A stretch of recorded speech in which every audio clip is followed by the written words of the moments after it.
காலத்தில் தாவேக்கு அடுத்த சர்வேலேருந்து வந்திருக்கு. இந்த பிரச்சனை எல்லாத்தையும் அட்ரஸ் பண்ணுறாரு. அட்ரஸ் பண்ணும்போது சில பிரச்சனைகளை அடிக்கோடிட்டு சொல்கிறாரு. அதுக்கு என்ன அர்த்தம்னா, நான் வரும்போது இதுக்கு ஒரு தீர்வு இருக்குது, என் மேனிஃபெஸ்டோவில் ஒரு தீர்வு இருக்குது, அந்த தீர்வை நோக்கி தான் நான் வரப்போகிறேன். குற்றச்சாட்டை சொல்லிட்டு தீர்வு சொல்லாமல் இருக்கிற ஒரு தலைவரே கிடையாது.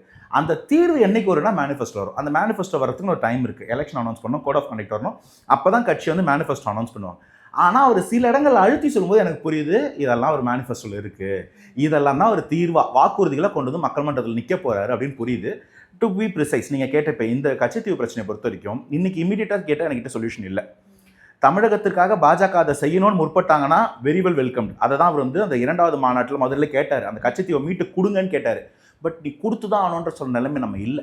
ஒருவேளை காங்கிரஸ் கூட்டணி ஜெயிச்சிருந்தா திமுக அதை கேட்டிருக்கலாம், பட் கேட்டிருப்பாங்களான்னு தெரியாது. ஆனால் ஒரு நாள் வரும், மாநிலத்தில் சுயாட்சி, மத்தியில் கூட்டாட்சின்ற ஒரு முழக்கத்தை வச்சுருக்கோம் இல்லையா, தமிழ்நாட்டில் அண்ணா வச்சார்ல, அந்த முழக்கத்தின்படி ஒரு நாள் தமிழகம் போன்ற பல மாநிலங்களில் புதிய தலைவர்கள் வந்து இந்த லஞ்ச லாவண்யத்தை பழக்கி கொள்ளாத புதியவர்கள் வரும்போது அவர்கள் ஒரு கூட்டணியாக அமைந்து அதன் மூலமாக ஒரு ஃபெடரல் கவர்மெண்ட், ஒரு யூனியன் கவர்மெண்ட்ன்றது யூனியனா ஒரு ஒன்றிய அமைச்சகமாக ஃபார்ம் ஆனால் அன்னைக்கு ஒவ்வொரு மாநிலமும் கேட்கக்கூடிய டிமாண்ட் அங்கே நிறைவேறும். அன்னைக்கு அந்த டிமாண்டை விஜய் சார் ரொம்ப கீ பொசிஷனில் இருக்கும்போது கேட்டார்னா அன்னைக்கு அதுக்கான வாய்ப்பு இருக்குது. அந்த நாள் தூரத்தில் இருக்குது. அது எவ்வளோ தூரம்னு எனக்கு தெரியாது. ஆனால் அந்த நாள் கண்ணதுக்கு வாய்ப்பு இருக்குது. அந்த நாளுக்காக நான் ஒர்க் பண்ணுவேன்.